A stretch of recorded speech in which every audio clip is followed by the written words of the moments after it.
ఆ పుత్ర శోకము గురుపత్నికి కలగకూడదని ఆ సాధ్వీమ తల్లిది ఎంత ధర్మవర్తనో చూడండి.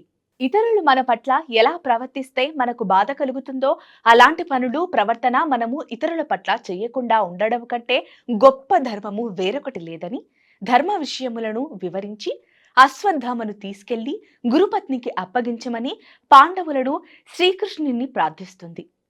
చూచారా? అంతటి బాధలో అంతటి కడుపు కోత అనుభవించుచూ కూడా ధర్మమే మాట్లాడింది తల్లి ద్రౌపది అమ్మవారు.